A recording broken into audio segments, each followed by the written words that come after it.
projection du film s'inscrit dans le cadre de la programmation du musée. Donc, pour l'année 2025, le Musée des civilisations noires a décidé de valoriser les femmes noires, donc les femmes d'Afrique et de la diaspora. Dans cette perspective, aujourd'hui, nous faisions le vernissage d'une exposition qui est dédiée aux femmes, donc des vaillantes femmes d'Afrique et de la diaspora.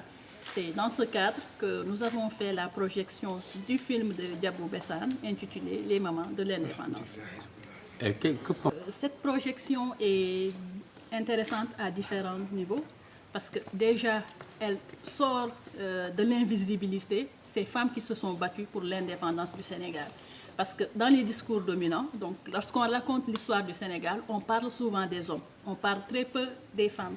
Donc, la plupart du temps, il y a un manque de documents, un manque d'archives. Donc, Diabou Bessane, elle résout ce problème. Donc, à travers son documentaire, on entend les voix de ces femmes, elle fait sortir de Rome les réalisations de ces vaillantes femmes qui se sont battues pour l'indépendance. Donc, on a vu des porteuses de pancartes, on a vu tout le travail qu'elles ont fait en amont pour réclamer l'indépendance, mais aussi, elle nous a montré ces femmes qui ont été leaders dans le champ politique après l'indépendance. Quelle sera la suite de votre programme? Là, nous avons une longue programmation. Donc, nous avons commencé depuis janvier. Donc, ce sont des panels, ce sont des expositions, ce sont aussi des performances. Et nous allons parler de différents thèmes. Nous parlerons des cheveux, nous parlerons de la dépigmentation et aussi de la créativité des femmes. Donc, nous vous invitons à vous joindre à nous pour nos prochaines activités. Merci. Fatoumata Kamara.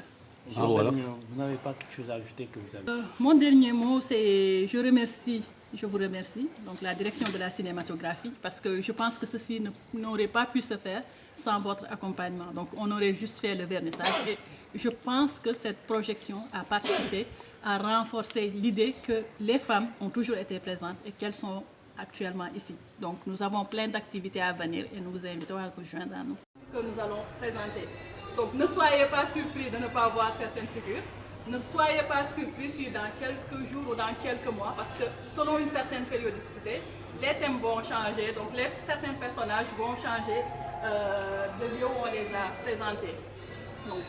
L'exposition est présentée en 4 sections.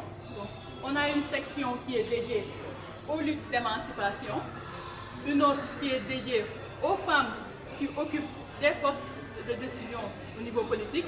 Il y a une section qui est dédiée à l'innovation et une autre à la créativité. Donc